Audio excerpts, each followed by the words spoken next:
Welcome to chemistry planet. आज हम discuss करने वाले हैं ऑस्टवर्ड्स डाइल्यूशन लॉ, और ये डाइल्यूशन लॉ एप्लीकेबल है for the ionisation of weak electrolytes. ये लॉ दिया था विलियम ऑस्टवर्ड ने 1988 में, और आपको याद होना चाहिए कि या याद रखना चाहिए आपने कि ये जो लॉ है it is based on Arrhenius theory. तो आर्हेनियस थ्योरी क्या कहती है कि जब हम कोई भी इलेक्ट्रोलाइट किसी सॉल्वेंट में डालते हैं, फॉर एग्जांपल वाटर, अगर पोलर सॉल्वेंट होना चाहिए, तो वो इलेक्ट्रोलाइट ब्रेक होता है into positive and negative ions. और ये भी कहता है कि ये पॉजिटिव और नेगेटिव आयन्स बनते हैं और बाद में वापस जुड़ते हैं और अनआयोनाइज्ड इलेक्ट्रोलाइट बनाते हैं। तो इसका मतलब अनआयोनाइज्ड और आयोनाइज्ड इलेक्ट्रोलाइट ये आपस में इधर उधर होते रहते हैं, या मैं बोलूँगा कि ये आपस में इक्विलिब्रियम में रहते हैं। ये कभी बनता है साल्ट और वो आयन्स वापस जुड़ जाते हैं, फिर अनआयोनाइज्ड इलेक्ट्रोलाइट, फिर अनआयोनाइज्ड इलेक्ट्रोलाइट आयोनाइज हो जाता है, और ये कंटिन्यूस होते रहता है। तो डायनेमिक इक्विलिब्रियम में रहते हैं, ठीक है। तो विलियम ऑस्टवर्ड ने क्या किया, उसने इस आयोनाइजेशन इक्विलिब्रियम पे इक्विलिब्रियम लॉ अप्लाई किया, या मैं बोलूँगा law of mass action apply किया। फॉर एग्जांपल मेरे पास में एक AB इलेक्ट्रोलाइट है, इसको मैंने पानी में डाल दिया, तो ये बन गए AB एक्वस। ये ब्रेक हो जाएगा, बनाएगा A पॉजिटिव आयन एक्वस और B negative ion aqueous, right. फिर ये AB पॉजिटिव वापस जुड़ेंगे, AB बनाएंगे, AB into this into AB, ये चलते रहेगा, तो इक्विलिब्रियम बनेगा।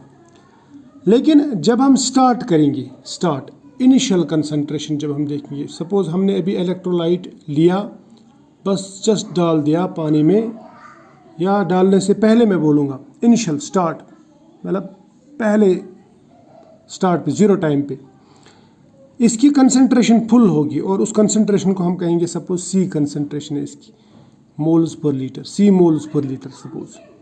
तो A पॉजिटिव कुछ नहीं बना होगा इनिशियली, B नेगेटिव भी कुछ नहीं बना होगा, लेकिन कुछ देर के बाद में सपोज इक्विलिब्रियम आ जाता है। इक्विलिब्रियम मतलब इसमें आयोनाइजेशन होती है और ये आयन्स वापस इधर, ये इधर, ये इक्विलिब्रियम पे आ जाता है। तो इक्विलिब्रियम पे क्या होता है, इक्विलिब्रियम पे सपोज कुछ पार्टिकल्स डिसोसिएट हो जाते हैं। मैं बोलूँगा जो इसकी कंसंट्रेशन होगी फिर A पॉजिटिव की, वो डिपेंड करेगा डिग्री ऑफ डिसोसिएशन पे, यानी अल्फा पे। तो इसकी जो कंसंट्रेशन होगी इक्विलिब्रियम पे, वो सपोज है C alpha, C into degree of dissociation, इसका भी होगा C into degree of dissociation, ठीक। और उस इक्विलिब्रियम पे जो C यहाँ पे ये AB की जो कंसंट्रेशन रहेगी वो रहेगी ये C माइनस ये C अल्फा, यानी क्योंकि इतना डिसोसिएट हुआ है, इतना आयोनाइज हुआ है, तो ये आयन और ये आयन बन गए, ठीक है सपोज। अब इसको मैं ऐसे भी लिख सकता हूँ, C निकालूंगा मैं यहाँ पे कॉमन, C बाहर निकालेंगे तो यहाँ पे रहेगा 1 माइनस 1 इंटू अल्फा, यानी अल्फा C वो बन जाएगा C into 1 minus alpha, C into 1 minus alpha, ये होगा C अल्फा, ये भी होगा C अल्फा, ठीक है। अल्फा क्या है, डिग्री ऑफ डिसोसिएशन, और C क्या है, मोल्स पर लीटर कंसंट्रेशन। अब इस पे लॉ ऑफ इक्विलिब्रियम हम अप्लाई करेंगे इस वाले पे, इस इक्वेशन पे, ठीक है। तो हम क्या कहेंगे, हम ये कहेंगे कि जो डिग्री ऑफ डिसोसिएशन है या जो इक्विलिब्रियम कांस्टेंट है वो बराबर होगा concentration of A positive into concentration of B positive divide by concentration of AB। अब A पॉजिटिव की कंसंट्रेशन कितनी ली हमने, ये ली हमने इक्विलिब्रियम पे CA, और B नेगेटिव कंसंट्रेशन कितनी है, C अल्फा, तो यहाँ पे भी इसकी भी C अल्फा, डिवाइड बाई लेंगे इक्विलिब्रियम पे इसकी कंसंट्रेशन कितनी है, C इंटू 1 माइनस अल्फा, मैं लिखूँगा C इंटू 1 माइनस अल्फा, ठीक है।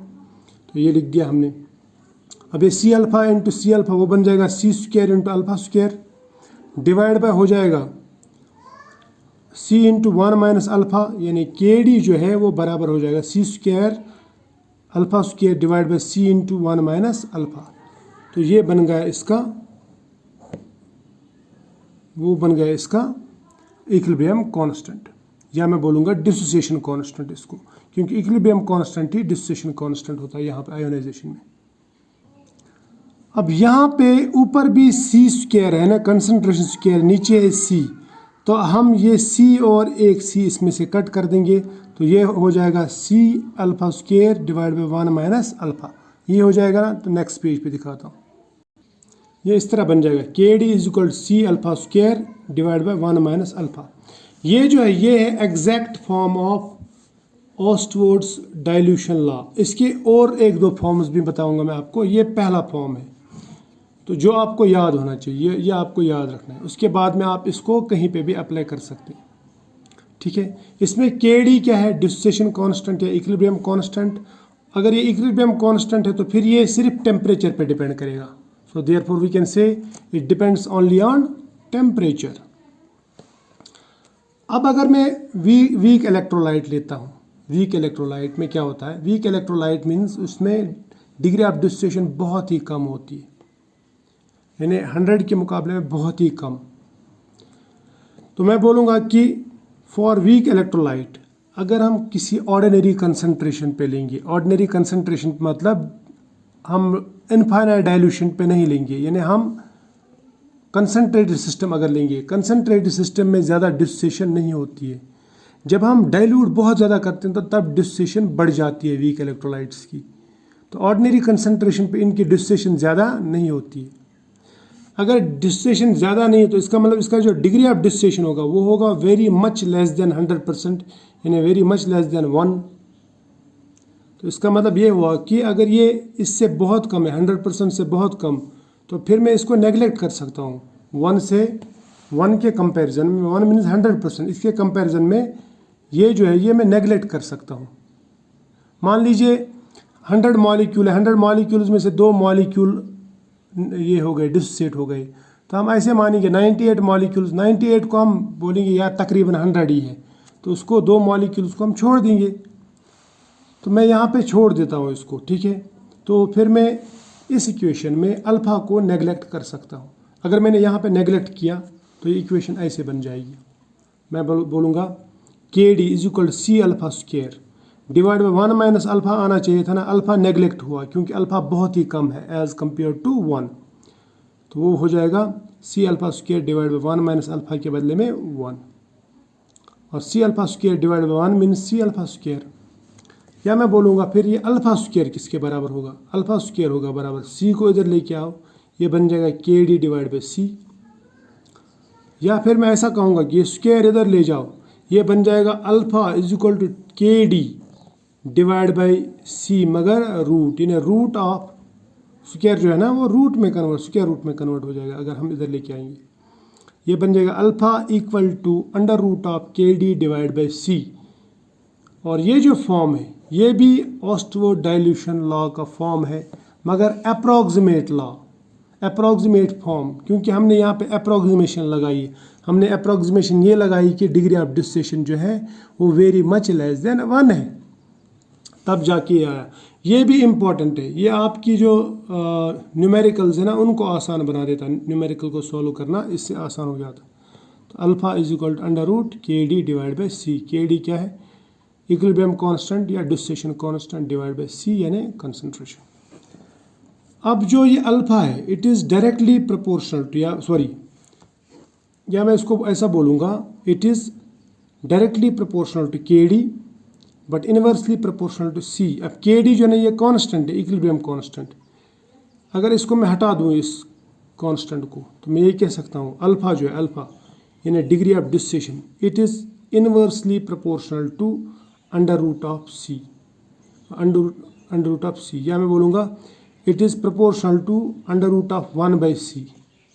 ये हटा दिया मैंने तो यहाँ पे 1 बाई सी रह गया, ठीक है।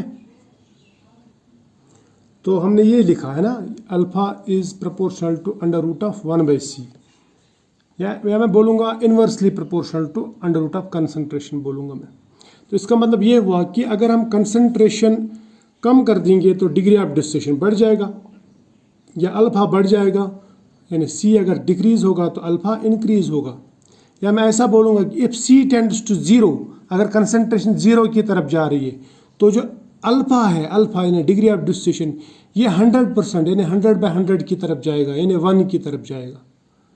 Clear, it tends to 1, it tends to 100% या इट टेंड्स टू यूनिटी। यानी अगर हम ज़ीरो कंसंट्रेशन बना देंगे तो ये जो है डिग्री ऑफ डिसोसिएशन जो होगा वो 100% होगा। तो इसका मतलब ऑस्टवर्ड का जो डाइल्यूशन लॉ है हम इसको ऐसे स्टेट कर सकते, इसका जो स्टेटमेंट है वो ऐसे बना सकते हैं या इसको हम ऐसे डिफाइन कर सकते हैं। For a weak binary electrolyte the degree of dissociation is inversely proportional to the square root of molar concentration. Molar concentration या मैं बोलूँगा ऐसा, जो ऊपर हमने लिखा alpha is inversely proportional to under root of या square root of molar concentration, क्योंकि ये हम मोल्स पर लीटर लेते हैं। ये कंसंट्रेशन ये हम ऑलरेडी डिस्कस कर चुके हैं, ठीक है। अब अगर मैं वॉल्यूम लूँगा, वॉल्यूम ऑफ सॉल्यूशन, जिसमें एक मोल या एक नॉर्मल इलेक्ट्रोलाइट होगा, तो कोई भी वॉल्यूम इसमें एक मोल है। अब कितना वॉल्यूम है वो मुझे मालूम नहीं, उसमें हमने एक मोल इलेक्ट्रोलाइट लिया या एक नॉर्मल इलेक्ट्रोलाइट लिया, तो मैं उसको कहता हूँ dilution of the solution. Dilution of the solution यानी हमने वॉल्यूम लिया सॉल्यूशन का जिसमें एक मोल इलेक्ट्रोलाइट है, 1 मोल या 1 नॉर्मल इलेक्ट्रोलाइट। जितना V ज़्यादा होगा, जितना वॉल्यूम ज़्यादा होगा, इसका मतलब उतना सॉल्वेंट ज़्यादा है। सोल्यूट तो वही 1 मोल है, उसका सॉल्वेंट ज़्यादा हो जाएगा। जितना सॉल्वेंट ज़्यादा होगा उतना डाइल्यूशन ज़्यादा होगा। इसीलिए हम कहते हैं वॉल्यूम ऑफ सॉल्यूशन कंटेनिंग 1 मोल और 1 normal of electrolyte is called dilution. समझ में आ रही है बात? तो volume V of solution is called dilution of solution. ये बात याद रखना। फॉर एग्जांपल अगर मैं C मोल्स लूँगा, C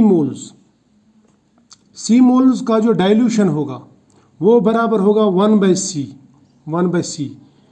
यानी इसको हम ऐसे भी लिख सकते हैं, जो C है it is moles, molar concentration means moles per litre है ना, मोल्स पर लीटर।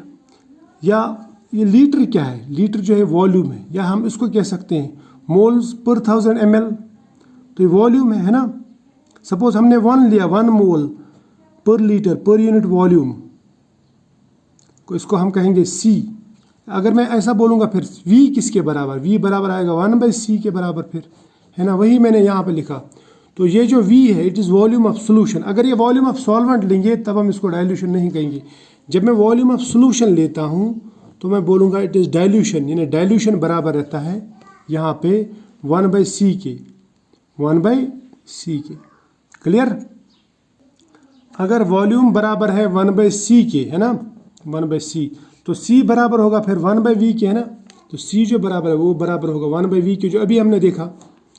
फिर मैं अगर इसको यहाँ पे अप्लाई करूँगा इस इक्वेशन पे, जो हमने पहली इक्वेशन लिखी थी ऑस्टवर्ड डाइल्यूशन लॉ की, जो एग्जैक्ट फॉर्म लिखा था, वहाँ पे भी अगर इसको अप्लाई करूँगा, मैं लिखूँगा KD = C alpha square divide by 1 - alpha. अब C के बदले में लिखूँगा मैं 1/V, तो मैं लिख सकता हूँ ऐसा KD = alpha square into 1/V, है ना। C के बदले में 1/V और नीचे है 1 - अल्फ़ा, 1 - अल्फ़ा, है ना। तो 1 हटा दो यहाँ पे, क्योंकि मल्टीपल में 1 है, इसको हटा दो। तो इससे मान लो ये लिखा हुआ हमने, तो ये बन जाएगा KD = alpha square divide by 1 - alpha into V, ठीक है। और ये हम लेंगे मोल्स पर लीटर में ये सोल्यूशन, ठीक है, ये जो कंसंट्रेशन ले रहे हैं। अब यहाँ पे भी अगर अल्फ़ा यहाँ पे कम होगा, यानी यहाँ पे डाइल्यूशन कम है, कंसंट्रेशन ज़्यादा है, तो degree of dissociation will be very much less than 1।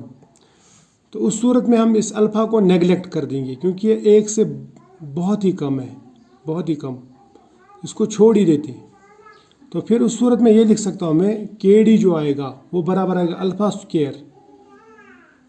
Square divide by 1 minus, ये तो छोड़ दो, 1 - 0, ये समझ लो 1 - 0 इंटू V, वो हो जाएगा 1 इंटू V, और 1 इंटू V का मतलब होता है V। तो ये बन जाएगा KD = alpha square divide by V।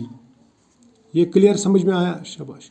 या मैं इसको ऐसे भी लिख सकता हूँ, फिर ये इधर ले जाओ तो अल्फ़ा स्क्वायर बराबर हो जाएगा KD इंटू V। इसके बाद में अगर आप A स्क्वायर इधर ले जाओगे, ये बन जाएगा अल्फ़ा = अंडर रूट या square root of KDV, square root of KDV। Clear? अब हम इस लॉ की कुछ लिमिटेशंस भी डिस्कस करते हैं। ये जो है ना, ये लॉ, ये और एक फॉर्म है ऑस्टवर्ड डाइल्यूशन लॉ का, और एक फॉर्म है ओडीएल, ऑस्टवर्ड डाइल्यूशन लॉ का और एक फॉर्म है। अब हम इसकी कुछ लिमिटेशंस देखते हैं। देखो ये जो लॉ है, it holds good for weak electrolytes only, और वो भी at dilute solutions, in dilute solutions, ठीक है, डाइल्यूट सॉल्यूशन में एप्लीकेबल है, वो भी वीक इलेक्ट्रोलाइट्स के लिए। और इसका जो डेरिवेशन है इस ऑस्टवर्ड डाइल्यूशन लॉ का, वो है based on law of mass action या लॉ ऑफ इक्विलिब्रियम, ठीक है। और लॉ ऑफ इक्विलिब्रियम वहाँ पे होगा जहाँ पे इक्विलिब्रियम बनता है। स्ट्रॉन्ग इलेक्ट्रोलाइट्स में इक्विलिब्रियम नहीं बनता, तो स्ट्रॉन्ग इलेक्ट्रोलाइट्स पे ये एप्लीकेबल नहीं होगा। क्लियर? अच्छा, अब ये इसकी लिमिटेशंस क्या है, ये स्ट्रॉन्ग इलेक्ट्रोलाइट्स पे एप्लीकेबल क्यों नहीं है, ये मैंने आपको बताया कि स्ट्रॉन्ग इलेक्ट्रोलाइट्स जो है वहाँ पे डिग्री ऑफ डिस्टिलेशन 1 रहता है, यानी वहाँ पे 100% डिस्टिलेशन हो जाती है, वहाँ पे इक्विलिब्रियम बनता ही नहीं है। So it can not be applied to strong electrolytes. और अगर हमें स्ट्रॉन्ग इलेक्ट्रोलाइट्स के लिए कोई इक्वेशन बनानी है, यानी स्ट्रॉन्ग इलेक्ट्रोलाइट्स की जो डिस्टिलेशन है वो एक्सप्लेन करनी है, उनका कंडक्टेंस एक्सप्लेन करना है, तो उसके लिए सबसे अच्छा दिया गया है डिबय-हुक्केल-ओहनसागर इक्वेशन। तो डिबय-हुक्केल-ओहनसागर इक्वेशन और डिबय-हुक्केल-ओहनसागर लॉ जो है वो एक्सप्लेन करता है डिसोसिएशन ऑफ स्ट्रॉन्ग इलेक्ट्रोलाइट्स और कंडक्टेंस ऑफ स्ट्रॉन्ग इलेक्ट्रोलाइट्स। तो आई होप यहाँ तक आपको समझ में आया होगा। अब ये जो लॉ है, ये जो इक्वेशन है, ये हम नेक्स्ट लेक्चर में डिस्कस करेंगे। तब तक के लिए बाय।